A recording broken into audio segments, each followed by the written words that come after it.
Hello. It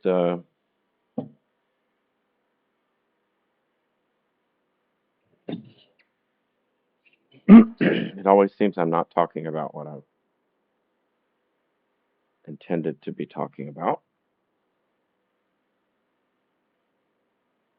Um, just before I turned this on, like I had an idea, and I was like, I'm gonna stream, and then and then I noticed that I may have ruined all the meat that I bought yesterday in my $90 grocery haul. So that's what's on my mind. And then I thought that I want to talk about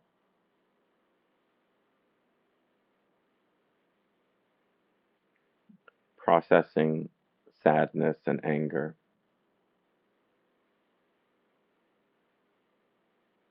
and frustration, whatever the differences are between those things.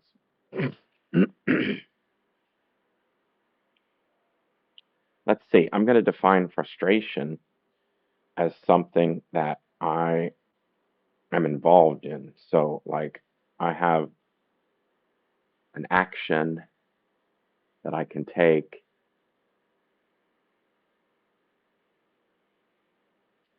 I'm experimenting with. So, frustration, I think,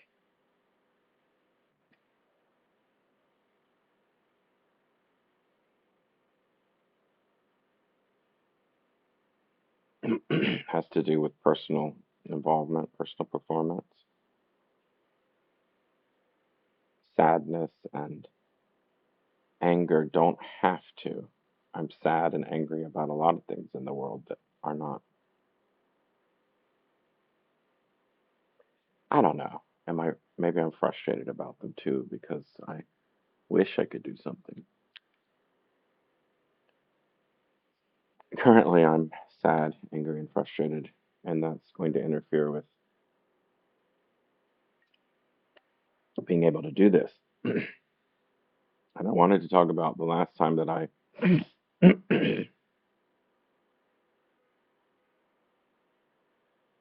got mad at my boyfriend, and then I wanted to talk about.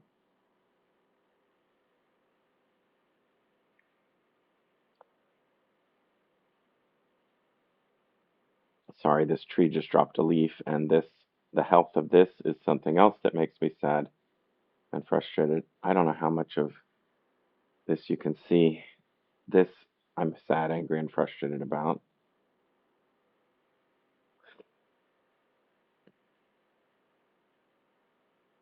That I have outdoor furniture inside my house that I don't want. That this plant that's should be living outside is inside because of some bullshit that I can't control. Is it the most important thing in the world? No, but I want plants that I spend money on to live.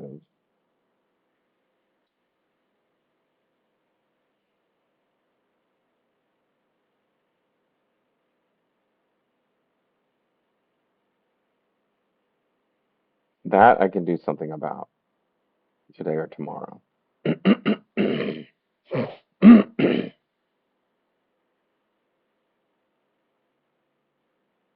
The meat, I can't do anything about because I can't go back in time.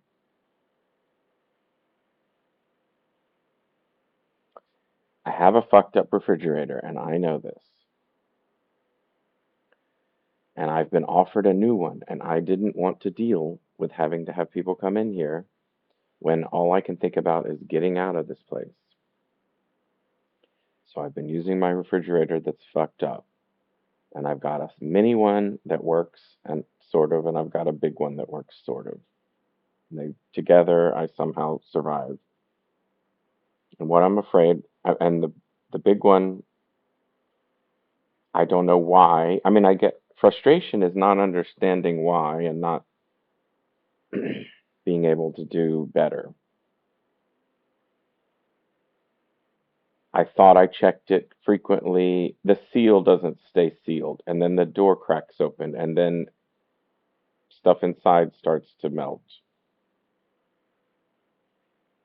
And that happened overnight with, like $50 or $60 of meat inside it.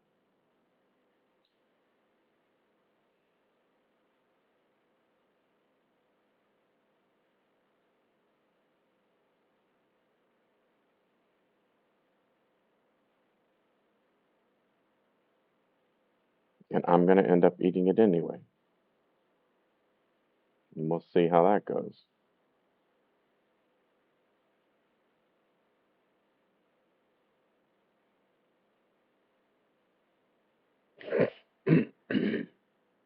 What I got mad at, what I, it doesn't matter. I mean, it does matter that it's my boyfriend because that's my strongest relationship currently. I had no idea this was there. Speaking of things that should be frozen,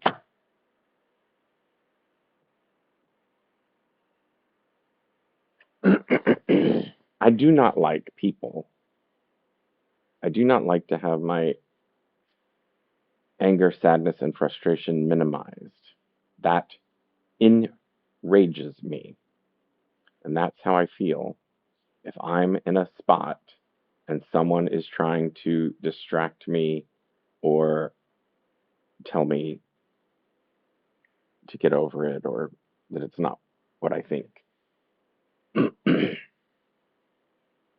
they might have the best of intentions that I'm in a negative spiral or I can't do anything. I can't do a good job doing anything when I'm frustrated, but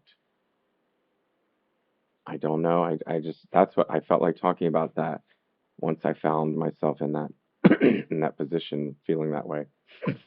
I,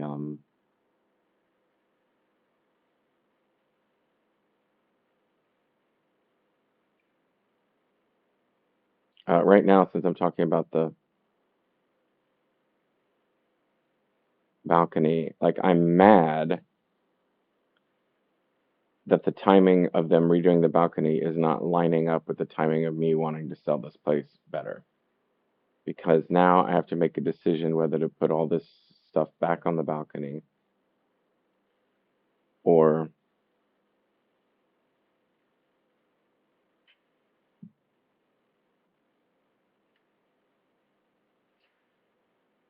I don't know, sell it, get rid of it, not use my balcony for the last few months that I lived here.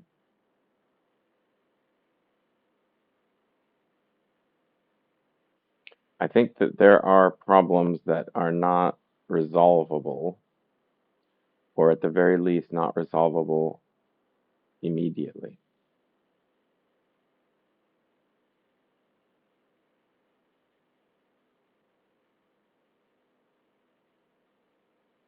I think it's disrespectful to see someone to respond to someone in emotional distress with minimizing. I would rather be left alone.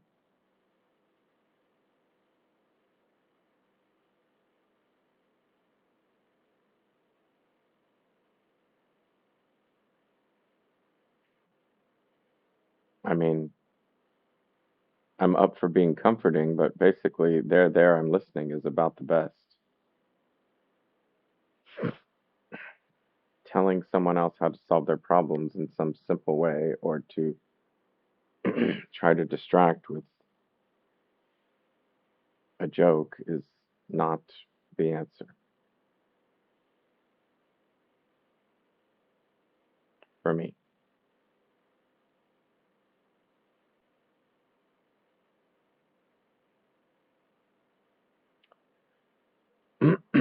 Frustration is oftentimes anger with myself. I'm angry with myself about the meat, about the refrigerator, about the wasted money. I'm thinking about yesterday or the day before, whatever. I watched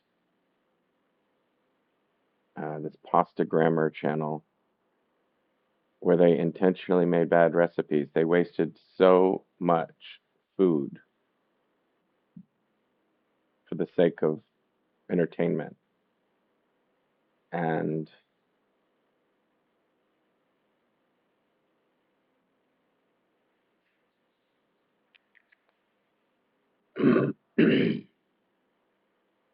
and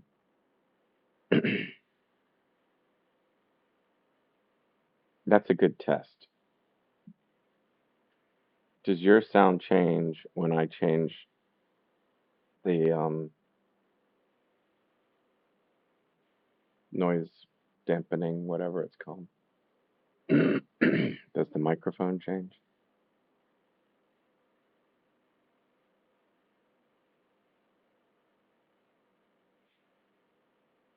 I was gonna do a video that had something to do with waiting.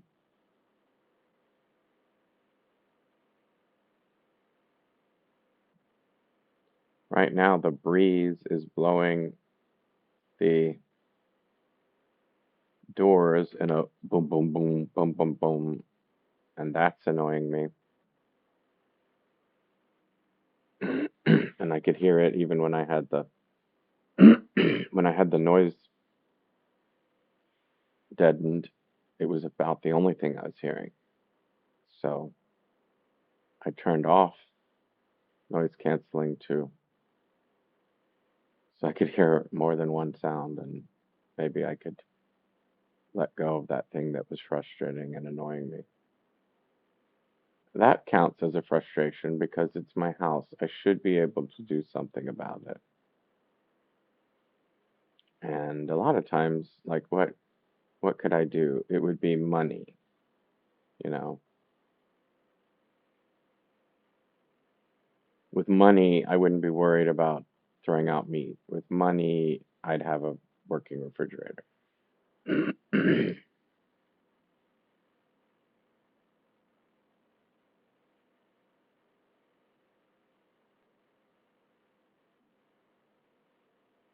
I should have just gotten a new refrigerator. I just didn't want to deal with people coming in here. The reason I don't want to deal with people coming in here is I don't have enough functional days to move anything around. And now I guess this is just an episode about me being angry at my boyfriend because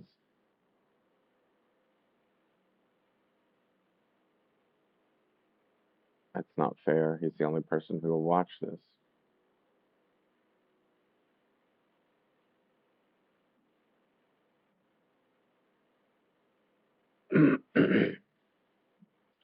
He's the only person I thought might sit with me while I made the house better so I could do things in it. But he chose not to do that because no one wants to spend their time dealing with someone.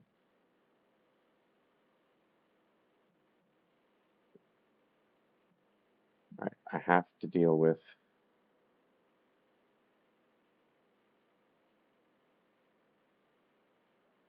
this noise that's driving me mad. Am I going to be able to figure out what it is? It's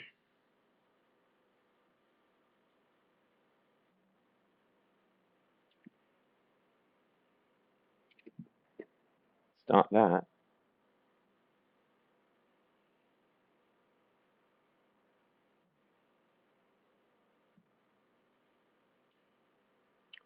It's that door.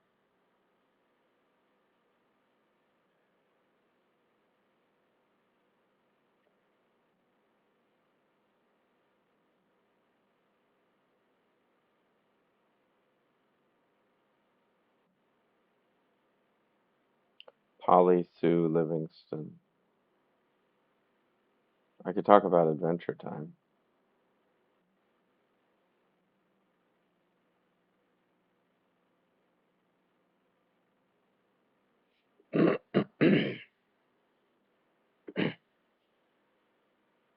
two of the, I just watched YouTube videos about fan, about top and bottom rated episodes of Adventure Time according on IMDb. Like, I don't even know how to get there because of this shit.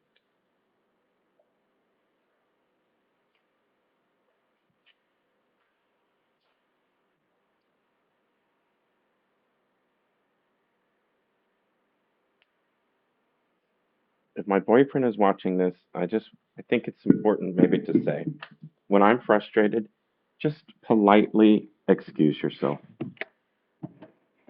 If you don't like the mood I'm giving off, then we can spend some time apart.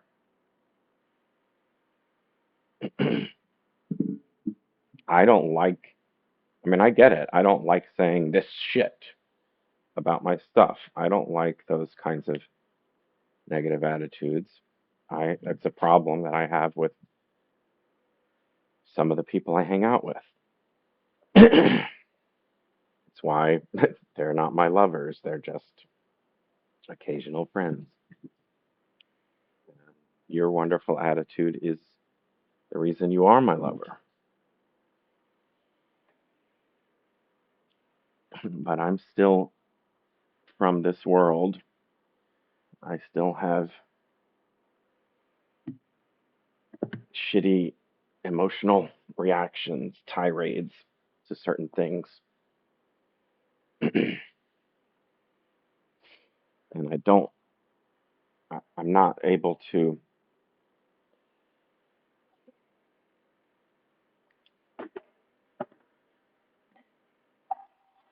get out of them instantaneously. So when I'm frustrated,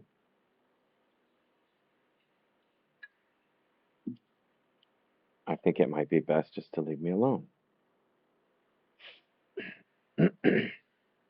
Or to say I care, but like I'm frustrated with these past bookmarks, so fuck them, they're gone now. I'm frustrated with how I live, and I'm gonna say fuck it and move on to the next phase. No, this is not how I would do things if I could do better. If I weren't in constant pain, and if the pills that I took to manage that pain didn't constipate me, I mean, it's like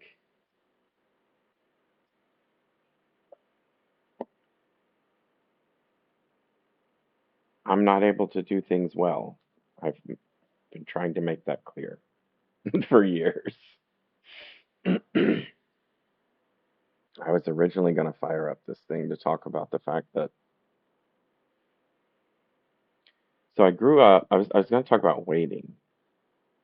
Like I'm currently waiting to find out is the food I just ate okay? Are the pills I just took going to help? And apparently, I'm always waiting to poop because my life revolves around taking food, to take pills, pills that interfere with poop. So I take pills to not, to counteract the interference with the poop.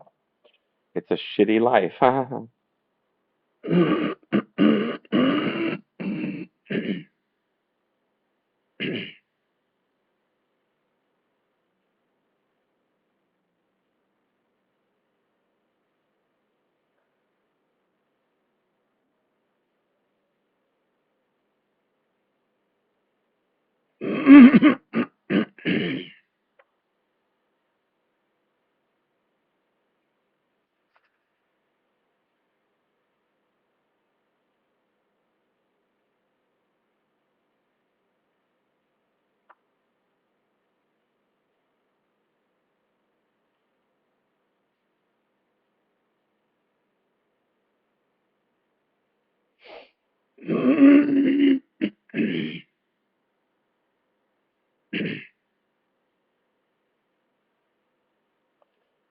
can do things to get my mind off.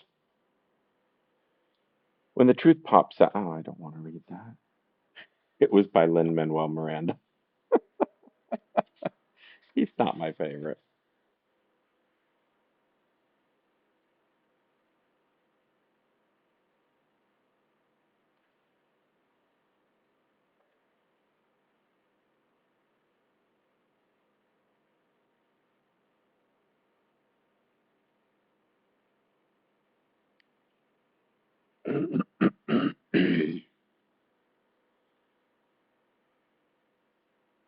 Is Love Wild? Is Love Real? By Sarfraz Manzoor. There were no photographs of my parents' wedding day in the house when I was growing up. I grew up in a town called Luton, just outside of London, in the 1980s. My parents were Pakistani Muslims and they'd had an arranged marriage.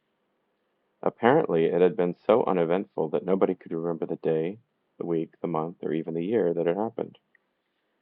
My parents were many things, but the one thing they definitely were not was in love. The word love was never used in our house.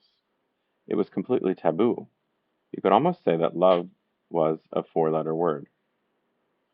I was never told I love you before I went to bed. Nobody told me I love you before I went to school, and my parents never said I love you to each other. My parents made out that this was a really good thing because their argument was that white people fell in love, got married, and then got divorced. That happened to my parents, although I'm not sure because I didn't know them what the story was. I certainly never got it. Pakistanis never loved the people they married, but we stuck with them forever. My parents thought it was their duty to keep me away from the idea of love and any kind of intimacy. One way they did this was by making sure that I had a haircut that was short at the top and long at the back, which acted as girl repellent. It also suggested that Michael Bolton was some kind of style icon rather than a terrifying warning.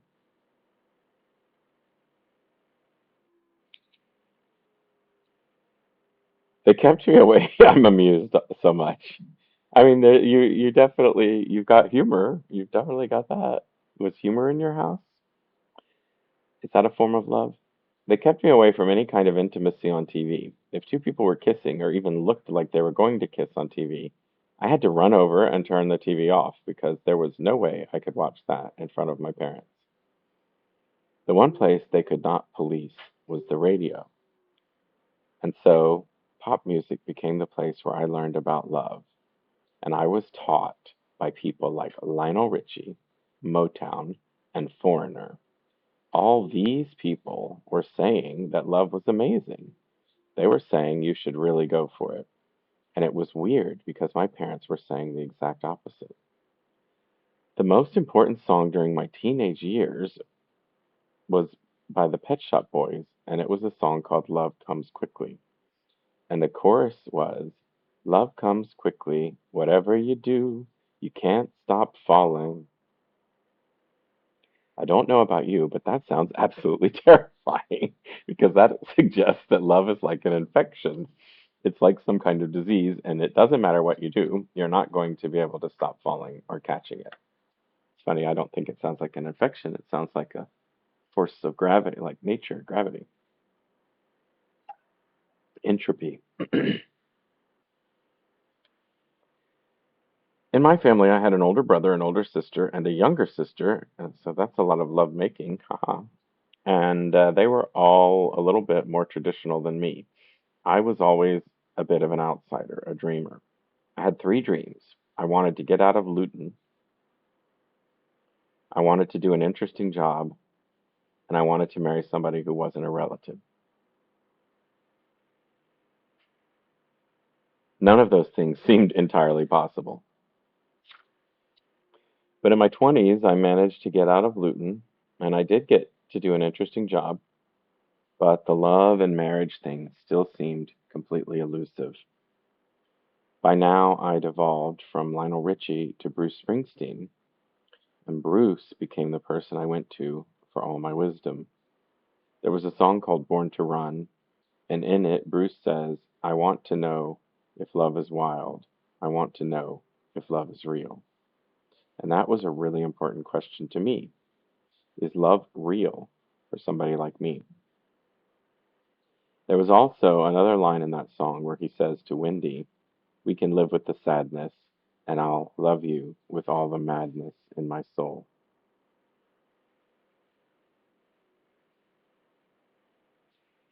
I want to pause and think for a second about is love real from a kid's point of view, and thinking,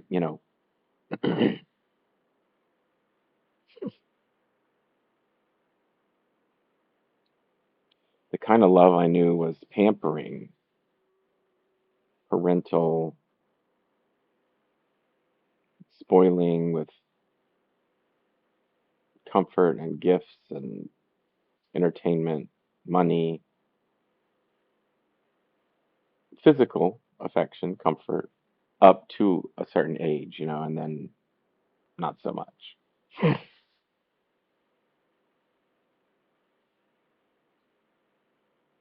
How did I learn my ideas of love that it involves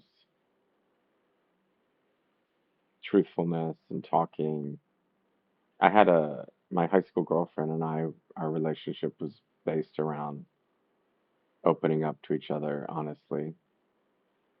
She still pops into my life from time to time, and if I may say so, she's still into me.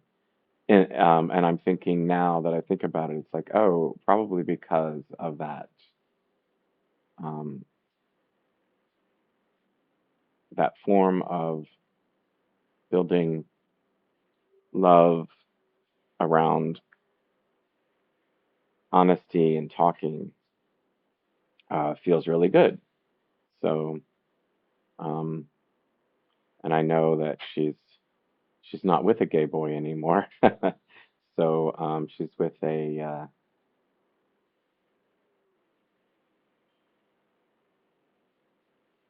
white guy engineer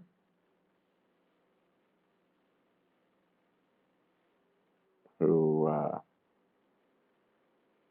I don't think gives her quite the emotional conversations that she enjoys. The same way. I'll just say that because whenever we talk, that's sort of the theme. And she went from me to that person to today. And I went from her to another person to another person to another person and so on to today. So when she thinks about, I mean, it's funny when we talk because I think she still sees me as like the alternative to who she's with now. And I don't see her that way. And then I feel like I'm rude because I don't see her that way. Also, she's not a man. Oh yeah, yeah, yeah. So in her mind, she's like, if she were a man, we'd be together. And I think that there's so many other things. Like I was. So it's funny that like, so what I was looking for was therapy, and the only people who I could get it from were people who wanted to date me, and women like to talk that way. So I dated women and talked about my life, things I was working on. But somewhere in that group of stuff that I was working on was the fact that I was not that I didn't want to be dating women. But it didn't it didn't always come up because it was so repressed, so taboo, and definitely not what a girlfriend wants to hear. Although um, I would sometimes talk about, yeah, I would even talk about attractions to men with women that I dated. So um, I was using them for therapy, I guess. Maybe I still do that. But it's just wrapped up in like what my idea of what love is. Love is the person that you are there for emotionally, who you listen to, who you um, are loyal to, and try not. I mean, in my brain, I think try not to fix, try not to correct, try to listen, be there, accept, love, unconditional.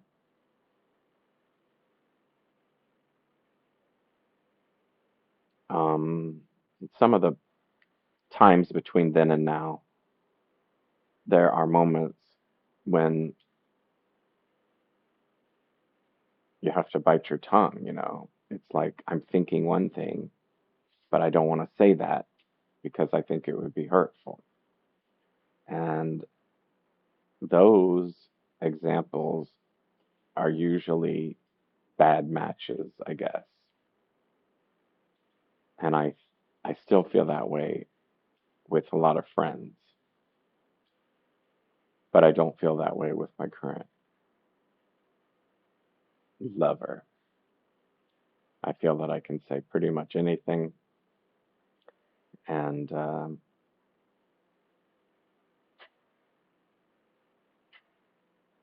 I'm not keeping secrets.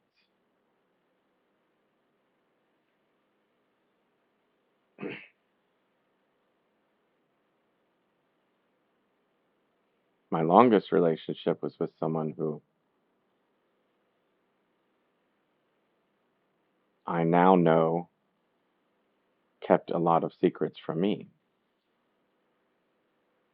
but I thought they were very open and soothing and comforting and loving unconditionally and all that stuff, but they were performing. And they thought that was the way to show love, to perform, to meet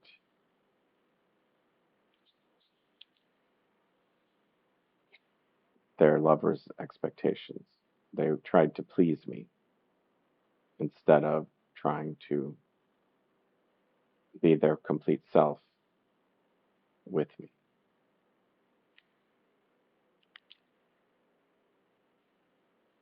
Hmm. I just changed the microphone again, so that's some thoughts on love. Let's get back to our story. From the Moth presents a point of beauty. True stories of holding on and letting go. I'm reading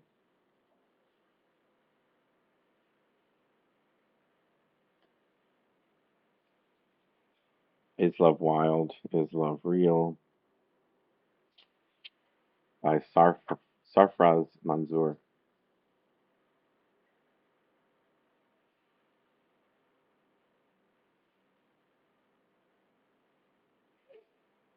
So, Bruce Springsteen's song, Born to Run. In it, Bruce says, I want to know if love is wild. I want to know if love is real.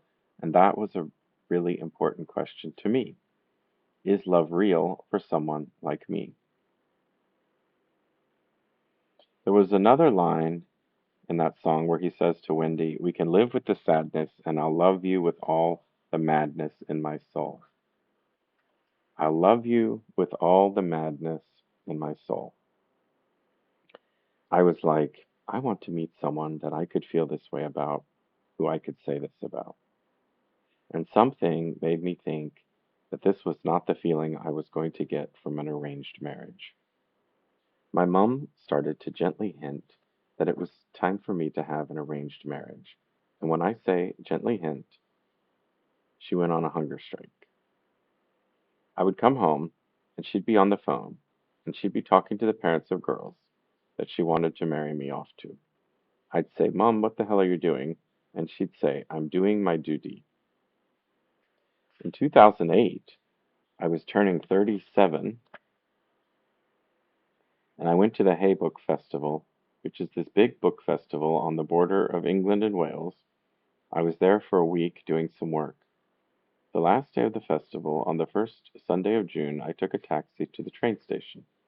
It was a really hot day, and I was sure I was going to miss the train. I get out of the taxi and run with a suitcase along the platform. The doors are about to close, but I manage to get in, and I plop myself down.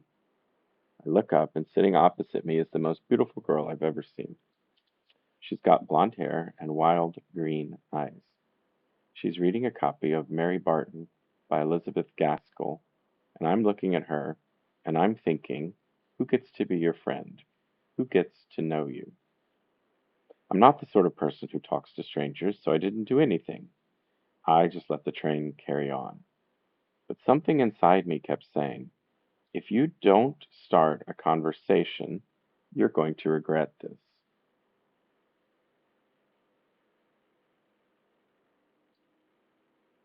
Then I noticed that she had a cloth bag which said, Hay Festival. That was my opening. I said, have you been to Hay? And she said yes. So then we started talking, and she told me her name was Bridget. She's a speech and language therapist. She works with kids with autism. And as the train rolled on, we talked about life and holidays and family and what was missing from our lives. I was really enjoying the conversation, but I was also getting really, really stressed because this train was rumbling its way to London. It was going to end, and I was thinking, I don't want this to be an anecdote. What do I do? I knew I didn't want to be one of those people that imposes on somebody else. As the train was nearing our destination, I said, look, I'd really like to see you again, but I totally understand if you don't want to. So I'm going to give you my phone number, but I'm not going to take yours. I don't even know your second name, so there's no way we're ever going to hear from each other again unless you contact me. Then I went home and stared at my phone. And the next day, I stared at my phone. And the next day, while I was staring at my phone, she sent me a text saying she'd had a really nice time and she'd like to meet up again. So on Saturday, we went for a date at Tate Modern. I mean, this is so great. The guy was 37. And that led to a couple more dates. And that led to more dates. We ended up in a relationship, and I thought, this is amazing. This is what Lionel Richie was singing about. Finally, I had the answer to Foreigner's question from their 1986 hit, I Want to Know What Love Is. I go back home to visit my mom. She's getting more and more worried about the fact that I'm still not with anyone. And she's saying, it's my duty to see you married. There's nobody that's going to take care of you. What are you doing? And I'm thinking, I know something you don't. But then I thought, sod it, I'm going to tell her. So I said, look, I have actually met someone. And when you say something like that, you can't just leave it there. So I had to give her some more information. I thought, oh my God, what am I going to do? So I said, she works with children. She's really good with her parents. She knows some Muslims. And then I sort of threw in that she was blonde and Christian, but I hoped Mom didn't notice that. That evening I rang home just to see how my mom was taking the news, and she said, you have absolutely, totally betrayed everything that I believed about you. And if you're going to have a relationship with this girl,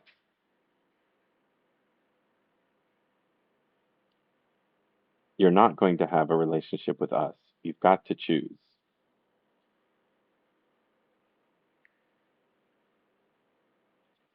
I got distracted by noise.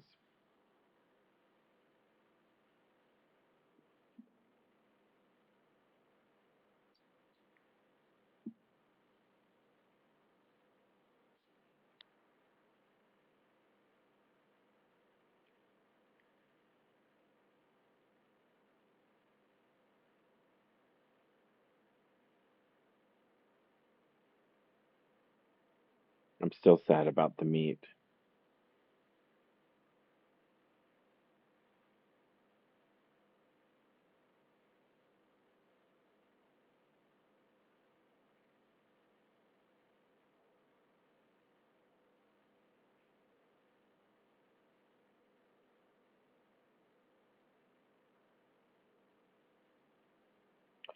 I suppose sadness is one thing, but the frustration is not knowing what to do, not knowing, is it okay? Is it not okay? Let me go. I put a thermometer in there. I'll just go see what the thermometer says. But even if it says a number, I'm not going to know. It'll be a data point.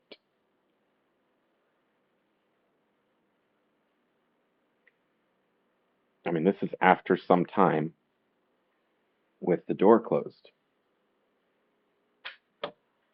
I know, I understand. It's still a data point. What does the thermometer say? Thermometer says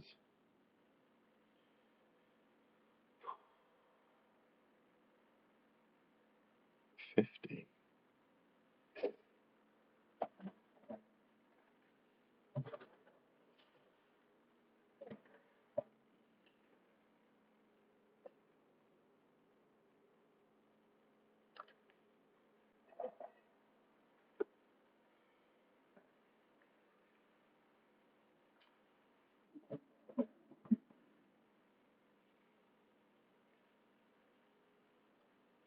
Now I moved the thermometer to the freezer to test if the thermometer even works.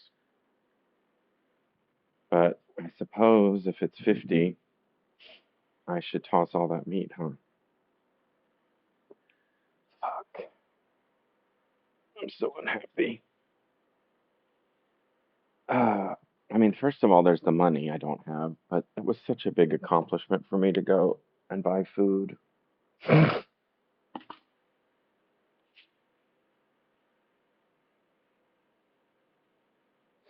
I might just eat it anyway and see if it kills me. That's fun. I mean, I could research what happens if you eat meat that wasn't stored well. Um, Considering my whole life revolves around pills and shitting.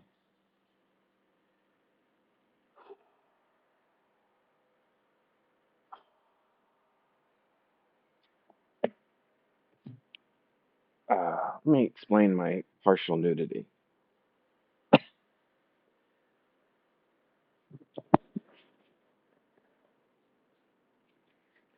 It's all related. I'm not happy. I'm uncomfortable. By taking off my shirt, I'm a little bit more comfortable. And that raises me up to the level where I can go on. Oh my God, I'm so unhappy.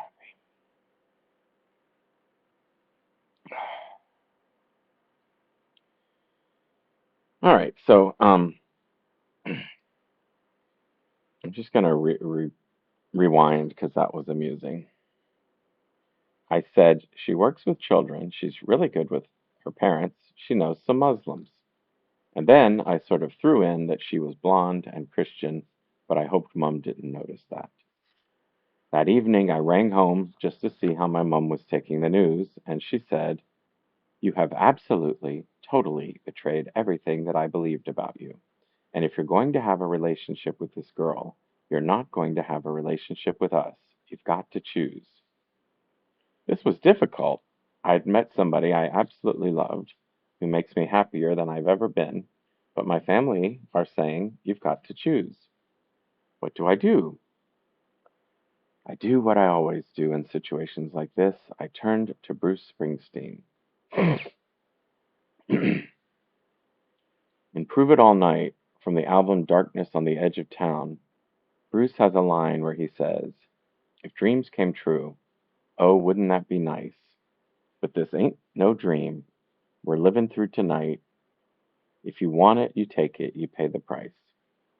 If you want it, you take it, you pay the price." I thought maybe that's what life's about. Maybe in the end, you take the things you want and you pay the price. And maybe that's what maturity is. Bridget and I went on holiday to Rome. We were having dinner, and there was this really full moon, and the stars were shining, and it was Rome. And out of nowhere, I said to Bridget, "Do you think we should get married?" She said, "Let's do it."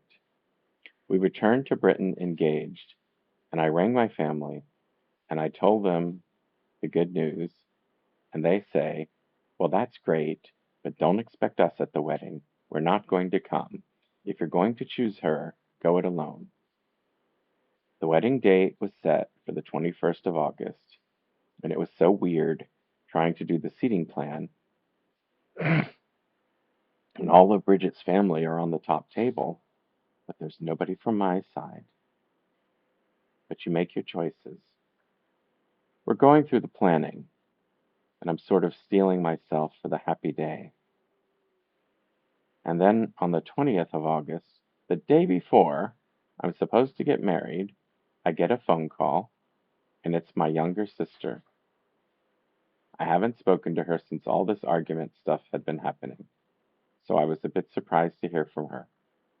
She said, "How are you doing?"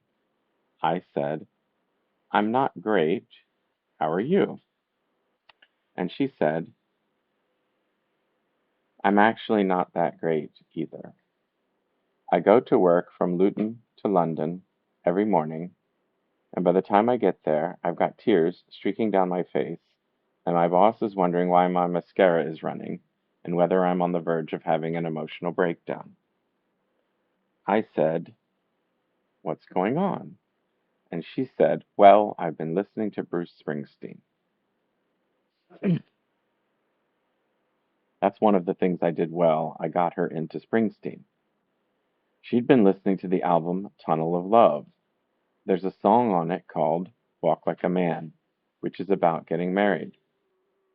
There's a line in it where he says, "Would they ever look so happy again, the handsome groom and his bride, as they step into that long black limousine for their mystery ride?" She said, "The reason I'm crying is that every morning I listen to that song and I think, I want to see my brother as that handsome groom." I want to take a pause.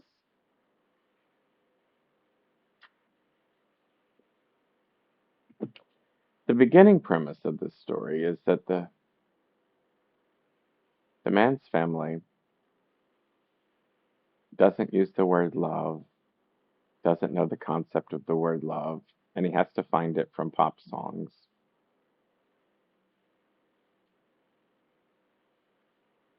I cannot imagine having a relationship with a sibling and having that conversation.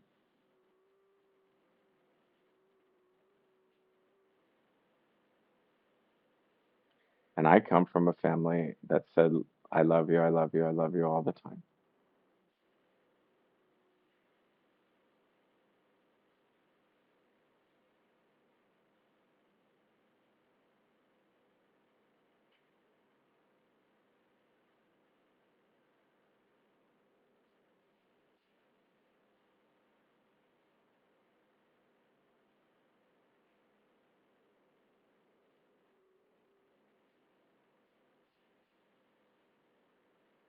Hmm. So my current debates are, my feet are a little cold, my nose is even a little cold. I'm thinking of putting the shirt back on. It's a balance between temperature comfort and physical comfort.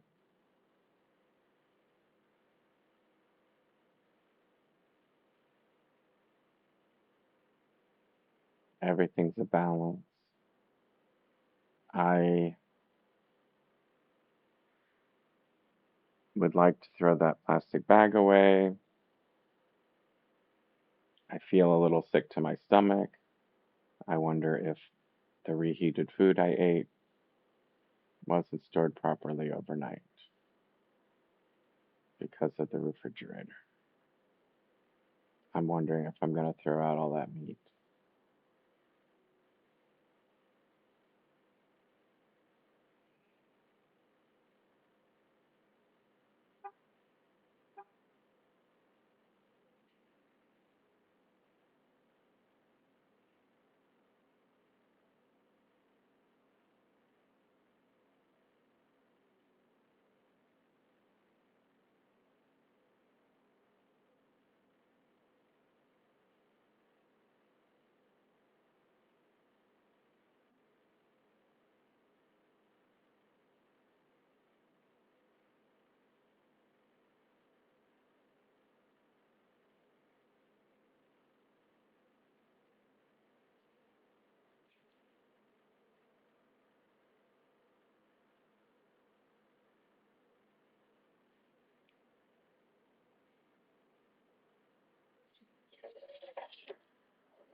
I'm still very sad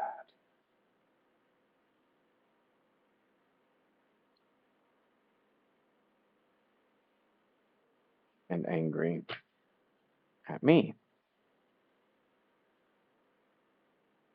and sad.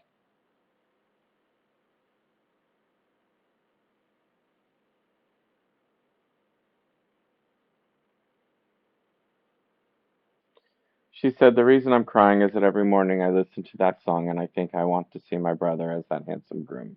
I said, "Well, what does that mean?" She said, "Well, the family have decided that we're not going to turn up to the wedding, but I'm coming. I'm going to be at your wedding."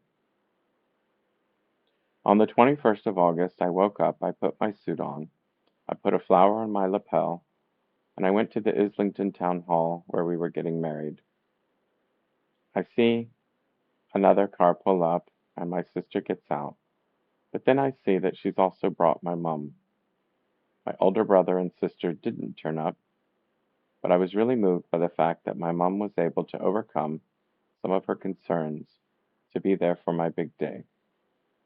The following year, my wife gave birth to our daughter Layla, or maybe it's Lila, and a couple of years later, we had a little boy Ezra. The thing about having kids is that you get to tell a new story. In our house, there are photographs of our wedding day, and I tell my kids I love them. And kids, being what they love for me to read books to them. But even more than reading books, my daughter Layla loves me telling her stories. Her favorite story is how Mommy and Daddy met, and the fact that if I had not met Bridget on that train, those two children would not exist.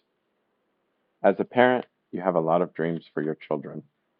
But if I have one dream for my kids, it is for them to grow up believing that love is not a four-letter word, that love is wild, and yes, love is real.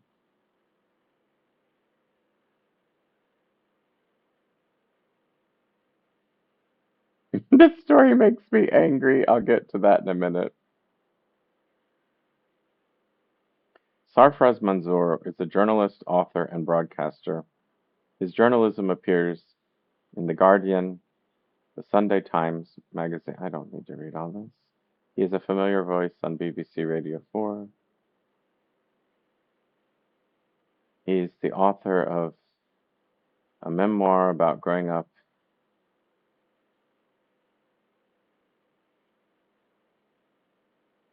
in 1980s Luton as a working class British Pakistani Muslim whose life was transformed by the music of Bruce Springsteen. The book was adapted into the feature film Blinded by the Light, which was directed by Gurinder Shadha, who also directed Bend It Like Beckham, and co-written by Manzoor. His latest book is called They: What Muslims and Non-Muslims Get Wrong About Each Other. You can follow him on Twitter and Instagram. This story was recorded at a live performance at Alice Tully Hall, Lincoln Center, October 12th, 2019.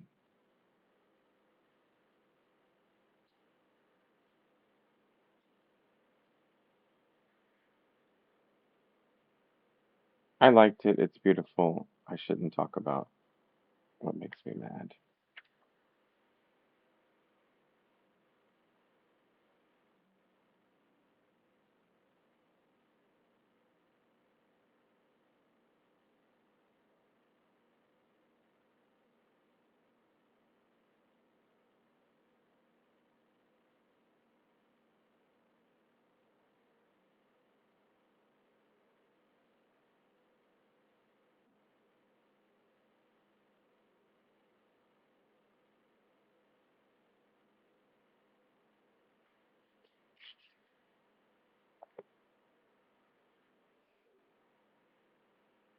But I can't just read a beautiful story and say it makes me mad.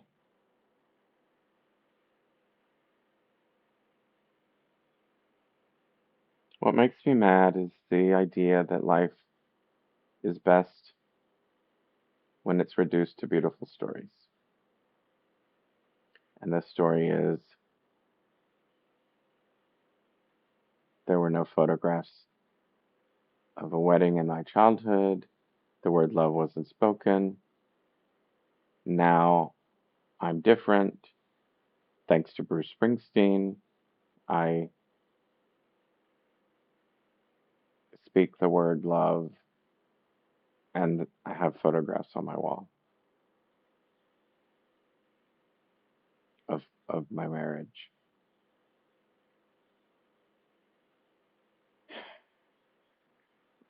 Stories oversimplify in order to fit the time that you have to tell a story.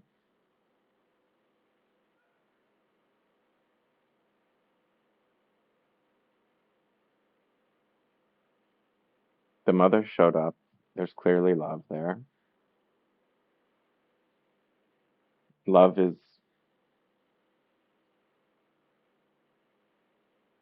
making and raising 4 children.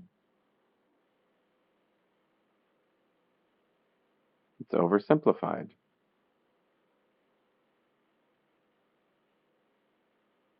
Stories entertain, but I think we use them to motivate, we use them to teach us the meanings of life, like pop songs.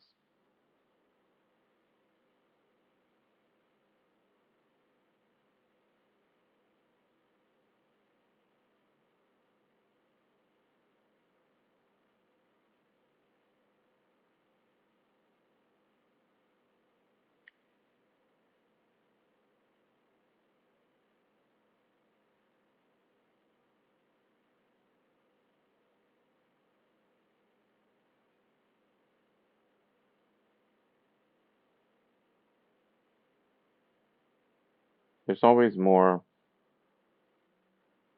than the story.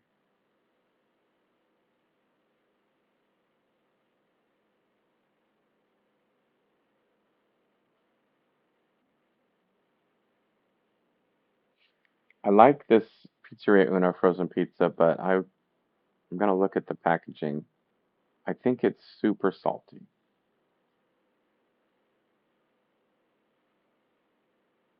I think it's too salty.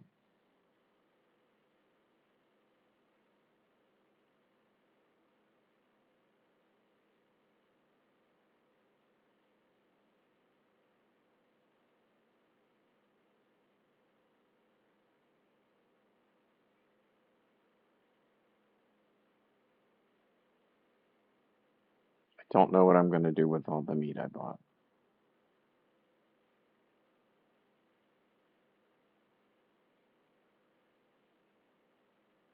I guess I don't have to decide today.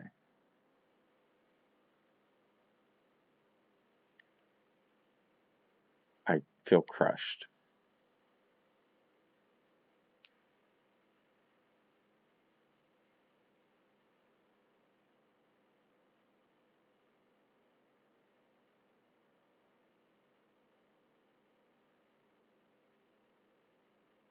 I think that's it for this